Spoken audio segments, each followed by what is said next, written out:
Good morning, Happy Valley, and welcome back to another edition of the Penn State 365 podcast. I'm your host, Richie O'Leary, and joined as always when we're talking Penn State football recruiting, Happy Valley Insider's own Dylan Callahan Crawley. Dylan, it's been a little bit quiet, but things are starting to heat up again.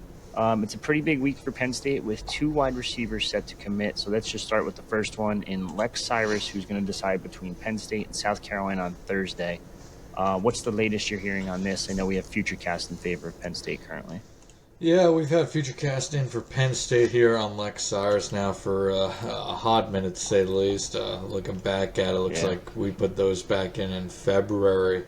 As of right now, this is a recruitment that's been a lot closer than I think a lot of us anticipated. It's a Penn State-South Carolina battle heading into a decision, which is likely coming Thursday, I think it was. He's going to be talking to both coaching staffs either today or Wednesday, and then a decision's going to be made. I personally think he's probably already come to the decision of where he's going, but he's going to obviously do those last phone calls with each staff. But like I said, this is a recruitment that's a lot closer than any of us thought. We thought this was a recruitment that Penn State was leading for quite a long time, was going to eventually land him. It was just a matter of when, not if. He's been to campus 6 times, I think, at least.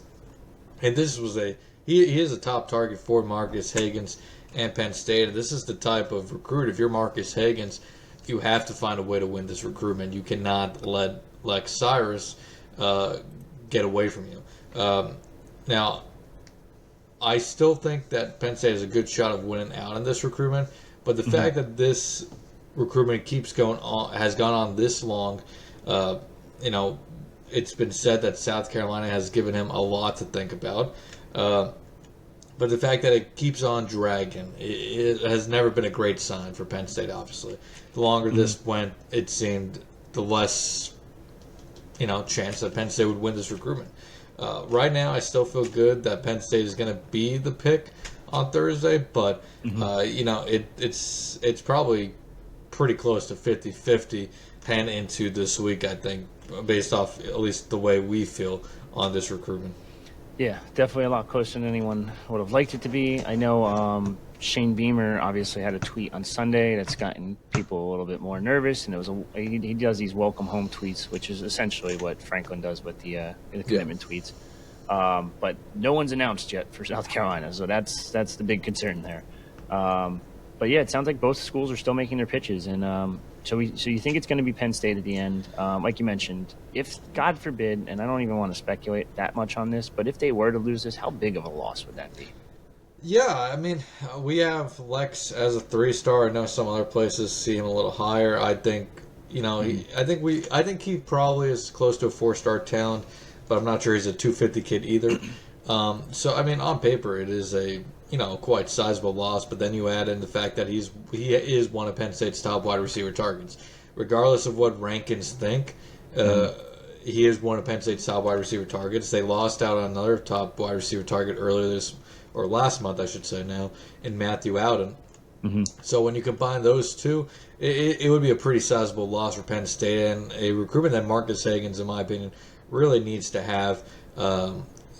Regardless of the level of player Lex Cyrus is, depending on who you ask, I still think this is one of those recruitments that Marcus Hagans has to have. Just, he had last year, which was a struggle on the field.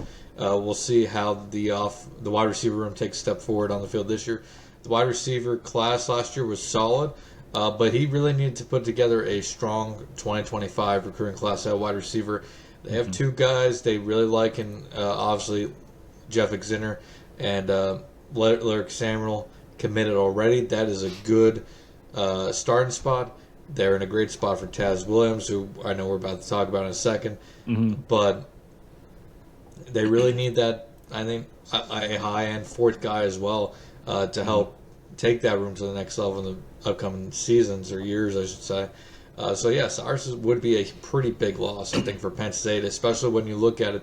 There's not many different ways they could, turn if they do miss out on him. Because you look at a guy like Kobe Howard, who they were in a solid spot for after that official visit last month. He's trending towards Ole Miss.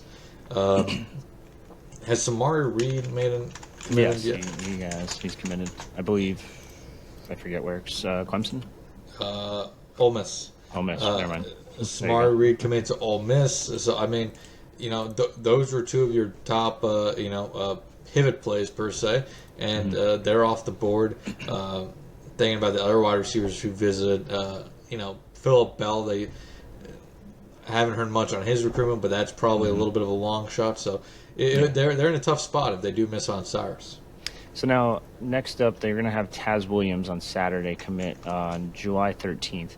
I know the FutureCast is 67% in favor of Penn State, but that's also because I believe two guys still haven't changed theirs from Texas A&M, who appears to be out of the race. It sounds like it's a two-horse race right now, and that's kind of ironic considering SMU is the Mustangs. But is this one closer than people think, too? Because we know SMU has quite the slush fund.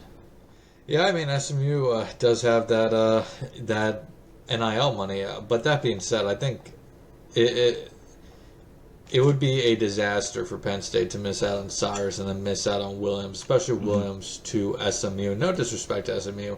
Yeah, they got that NIL. Yeah, they're a Texas-based program. Williams is from Red Oak. He's been to SMU a ton. But I don't think in any recruiting Penn State should really be losing out a prospect to SMU, even though SMU is now a Power 4 program as well. It's a recruitment that Penn State should win. It's a recruitment that Penn State needs to win. Because, like I said, if they miss out on Cyrus and then Williams, it would be it would be a disaster, I think, for Marcus Akins. And I don't use that loosely. I mean, he needs to have a really good cycle this in 2025, and like I said, he has a good foundation with the two guys already committed. But you need at least one of Cyrus and Williams, I think. And then if you can get both, you're in a really good spot, obviously. But, I like where Penn State stands for Taz Williams. Sam Spiegelman, one of our national guys who's really tied in down there in Texas, has that as a Penn State, has him as a Penn State lean right now. Sam was, of course, one of the first to, or was the first in the country, in our industry, to obviously report that Max Granville was, leaning towards Penn State after that Oklahoma official visit, put in a future cast for Granville to land with the Nittany Lions, and of course he did. So I trust Sam, obviously. I think we all trust Sam, but I think right now the tea leaves definitely point towards Penn State for Williams. But yeah, I mean, anytime you're dealing with a program that has NIL like SMU, you can't count anything out. Yeah, I mean, that NIL for SMU has been pretty obvious so far, considering their top 30 ranked class, 1, 2, 3, 4, 5, 6, 7 4-stars already in their class, all from Texas. Or no, I'm sorry, the quarterback's from Florida. Plus, I mean, he lives in the Dallas area currently. That's not too far from SMU. Now, his dad and stepmom live down there, but his mom and his brother actually still live in Pittsburgh, where he lived until he was 11 years old, used to play at Woodland Hills. And he told us, this is a couple years ago. This is actually, 3 years ago. When he first got the Penn State offer, he said, I played running back growing up. I played at Woodland Hills. So ever since then, I wanted to go to Penn State and play in Happy Valley. So we'll see how it ends up working out. We'll see if SMU does end up making that last minute offer, which it sounds like they kind of already might have.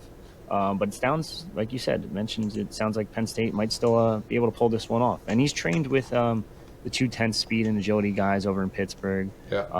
Here's obviously Aaron Donald's trainer as well, and that's what he's probably more well known for. But Terry Smith's always had those Pittsburgh connections better than anyone, I would argue, in the country. So it sounds like they have a good shot here.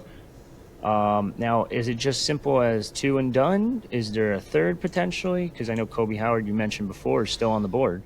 Yeah, Kobe Howard's still on the board, and if depending when he wants to decide, which at times it sounds like he wants to decide later this year, it could be a potential pivot play, but it's just hard to say because if he decides to commit this week before Cyrus or after Cyrus before Williams, That's going to be tough. And, Nashawn Montgomery was on campus, but he seems to be a heavy Florida lean now.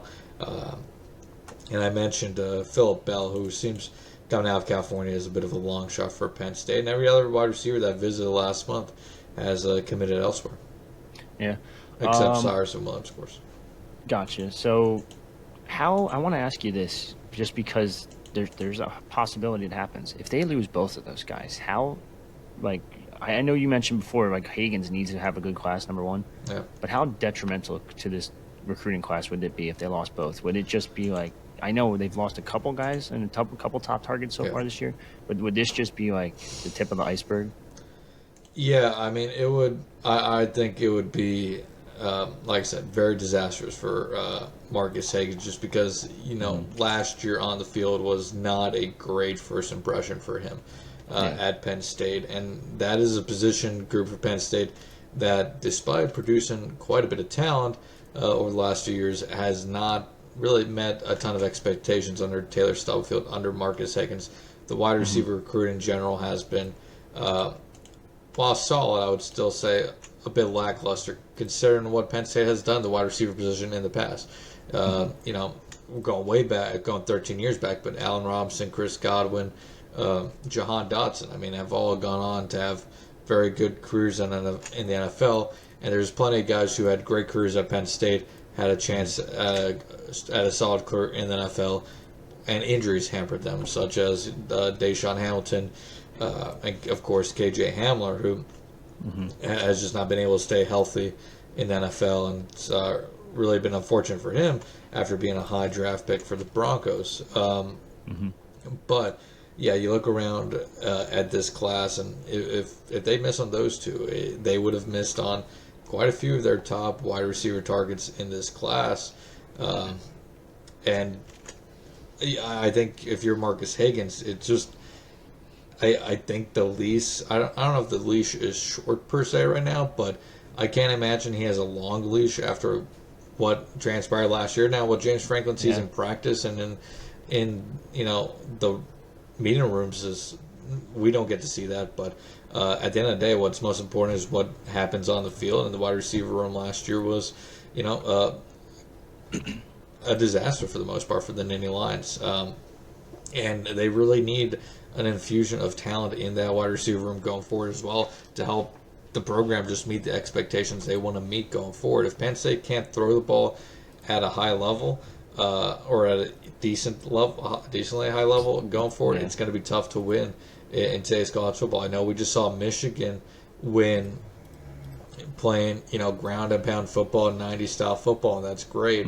But Penn State isn't built in the mold of a Michigan.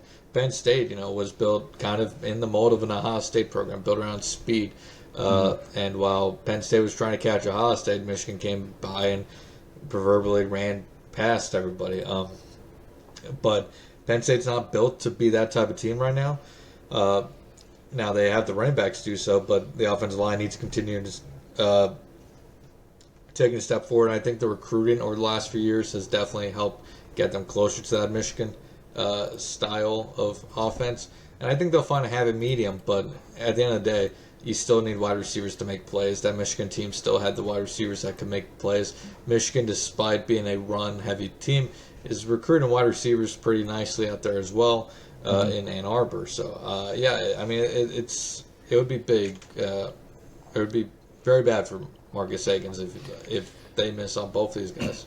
Yeah, no kidding. So wide receiver, you mentioned offensive line. It seems like it's Malachi Goodman or bust. And then defensive tackles, though, probably the last one I really want to talk about. Yeah. Where they kind of stand there. I know that Jarquez Carter hasn't decided. I think he's deciding on the 18th. I know Randy Adirika was supposed to decide today. It sounds like that's postponed. Yeah. Is there a third name that we should keep an eye on? Let's just go one by one with that. Yeah, so I guess let's start with Jarquez Carter. This was a Ohio State, Miami, Florida / Penn State battle there for a while. And now it seems like maybe Ohio State or Florida. Ohio State definitely would still take him, it sounds, even though they just took Maxwell Roy a couple weeks ago. I think Ohio State likes him as a one tech there. We'll see how we'll see what Florida does here. Florida obviously offers some pretty nice NIL packages down there based off everything that we've heard in the past. And he's kind of the, he's the one that's gonna the first domino here. Whatever happens with Jarquez Carter, I think is going to affect this next guy in Randy Adirika, who we have future cast at Penn State right now, but he is. I think there's a part of him that really wants to potentially stay at home, go to Miami, but I think Miami taking Adirika may solely depend on what happens with Jarquez Carter. So if Jarquez Carter per se commits elsewhere and Miami needs to pivot to another DT, that could allow Randy Adirika to have a spot at Miami if you want to commit there. If Jarquez Carter goes to Miami, though, I think Penn State could be in a very good spot for Randy Adirika. Now, what if Penn State misses on those two? Well, for starters, it would be a tough loss, obviously, for tough pair of losses for Deion Barnes, who, a couple weeks ago we were wondering what the defensive end board was going to look like, and they answered those questions kind of quickly and rapidly, and did a really good job doing so. And Max Granville, Cortez Harris, Jaden Woods, and then they also have guys like LeVar Arrington and Deshaun Burnett, who both coming in as linebackers, but have the potential, I should say, to play defensive end in the future. But beyond that, so with a defensive end, they had those questions answered. Granville, Woods kind of both snuck up on us in a way. The problem with defensive tackles, really the only pivot right now that makes sense is Yvan Kemajou, who we have future cast at Penn State, and he's in that spot where if they miss on both Carter and Adirika, he seems to be in a great spot to potentially be that defensive tackle in this class. But and he's now a 4-star in Rivals, but I do think guys like Carter and Adirika have a little bit of a higher floor right now than a Kemajou. But you could, I think, also argue that Kemajou may have the highest ceiling of the bunch as well. Yeah, very raw player, very new to the game. I know we got to see him at Rivals camp this year down in the Carolinas. I was kind of hoping he would, I hate to say this out loud, but I was kind of hoping he would transfer high schools and go somewhere to a bigger high school. But we get to see him against better competition. But Paint Branch isn't that bad, so. But he did have 4 official visits to Penn State, to Rutgers, to Duke, and Virginia Tech. Sounds like Virginia Tech's the biggest threat right now, but it doesn't seem like they're really a threat. It sounds like he's, like you said, he's kind of waiting to see what happens with the other 2. But other than that, I think that's pretty much it for 2025, right? Yeah, I mean, as of right now, it's like you said, with the offensive line, it seems like it's Malachi Goodman or bust. Obviously, they're going to continue to push Michael Carroll, and I think rightfully should continue to push Michael Carroll. I think that's a recruitment that once the season gets underway, that Penn State could absolutely still win that recruitment, depending on how things go. But I think it's those 2 are bust for Penn State. We'll see what happens with Malachi Goodman. Obviously, that they are facing quite a duo or trio in Alabama, Auburn, USC, all the teams that could offer quite a substantial amount of NIL. So we'll see how much NIL plays a factor in that recruitment.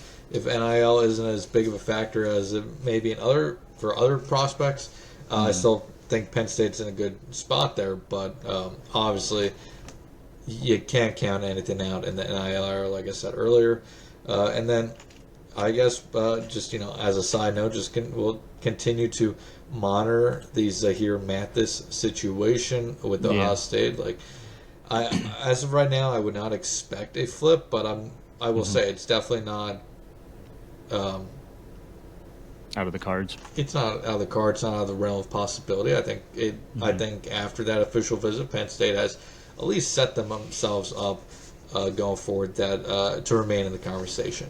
And then we'll just see how that progresses over the next 5 months here. Yeah, another interesting news topic that came out on this weekend from, I believe, NDO Sports it was called. It's one of the Arkansas high school football websites. So on June 6, 2024, Keandre Barker said, "I'm 110% committed to Penn State, cancel his Arkansas visit." A month later, on July 7th, he said, "I'm keeping Arkansas in the back of my head. They still have a chance." So, number one, what is it? Is he lying? Is he just going back on his word? Is Arkansas a legitimate threat still? I think Arkansas is a legitimate threat still. Yeah, I know my tone has probably changed a little bit over the last 2 months, but yeah, I think Arkansas is definitely a legitimate threat here going forward. Just because proximity, you know, it's the home. Well, he's technically from California, but it's the home state team. So I think it's going to be one that Penn State really does have to fight for until, you know, pen meets paper in December, whether that's with Penn State or Arkansas or who knows, maybe somebody else. But yeah, I don't think that one's over, even though he said a couple weeks ago that he was locked in once again with the Nittany Lions.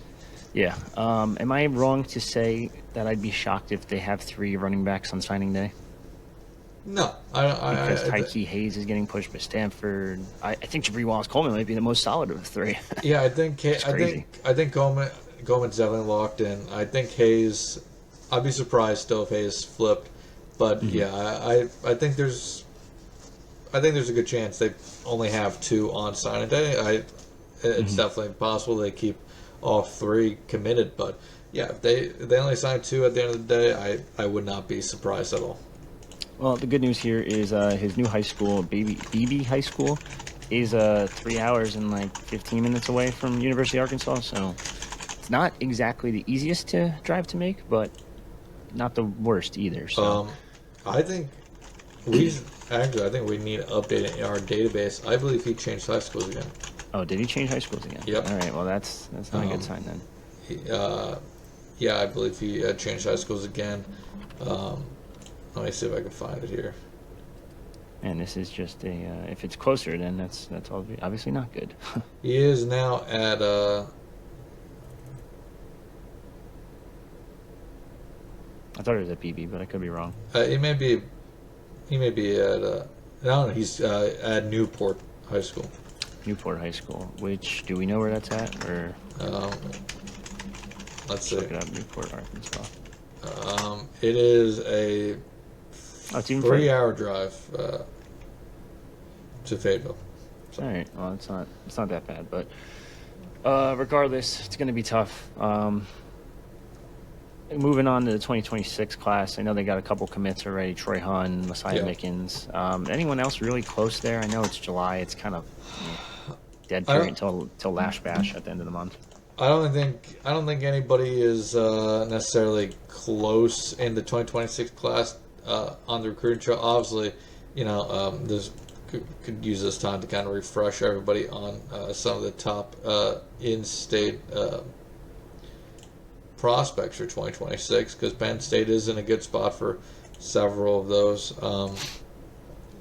So 2026 class, you know, Kevin Brown, the offensive tackle out of Harrisburg, I think Penn State's in a good spot for there early on. Somebody to definitely watch going forward.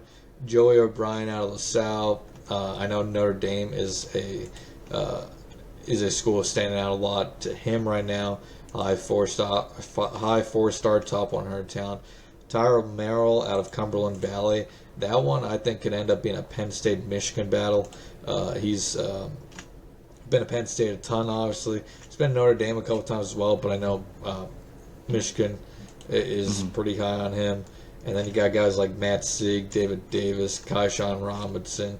Not a ton of guys right now that I see that I'm identifying as could commit soon, but definitely quite a few names.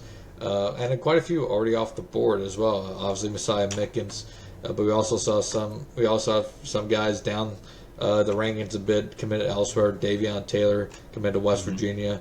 Running back Dante Sheffy, originally out of State College, now at Harrisburg, committed to Syracuse in April, and most recently LaSalle quarterback Gavin Sidwar committed to Rutgers.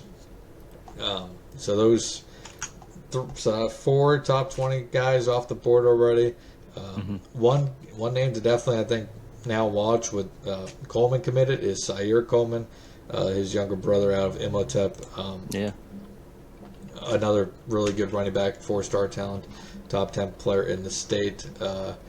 That could be a name to watch going forward. But yeah, nobody right now I see, at least in state, that is close to coming in. And honestly, with official visit season, I haven't been able to even look too much at the 2026 class. It's perfectly fine. They got their quarterback. They got a running back. They might get another running back. So it seems like they're doing pretty good so far. Yeah, that being said, we should really be getting a good start on the 2026 class within the site later this month with the Lash Bash coming up. Yeah, for sure. I know we have a list that just started. I haven't posted it yet, but I think we have 4 or 5 names so far. But besides the point, it sounds like Penn State's doing solid early on in 2026 class. They're going to try to wrap up this 2025 class, hopefully with some new targets later this week. But that's really all I got right now. I know basketball has a couple visitors. They had Joseph Hartman, who's an unranked shooting guard on campus from Florida this past weekend. He doesn't have a ton of offers. High majors, I'm looking. It's Cal, Penn State, South Florida, maybe high major. I don't even know. Virginia Tech and Wichita State. So decent kid. I know elsewhere he's ranked. I think ESPN has him as a 4-star. And then Caden Mingo. Caden Mingo, number 43 player in the country for the 2025 class, just scheduled his first and only official visit so far, and that's to Penn State in September. Yeah, that's a big visit, obviously for Penn State. And that's one to watch out for. I think they're still a long shot, but if you land him, you definitely are putting yourself in a strong spot for his brother. Yeah, David Mingo, I think it is. Yeah, sounds about right. Yeah, and he's his brother's number 12 in the country in 2026. So, absolute stud, but hell of a start. And Rhodes is starting to prove himself on the recruiting trail a little bit, so it's nice to see that. Oh, it's Dylan Mingo. Dylan, I knew that too for some reason. I knew it started with a D. Besides the point, other than that, it's pretty quiet right now as we wait for the Lash Bash later on this month. We'll have more on that. We'll probably have more this weekend, depending on if there's commitments or not. There is expected to be at least one, I would assume, maybe 2.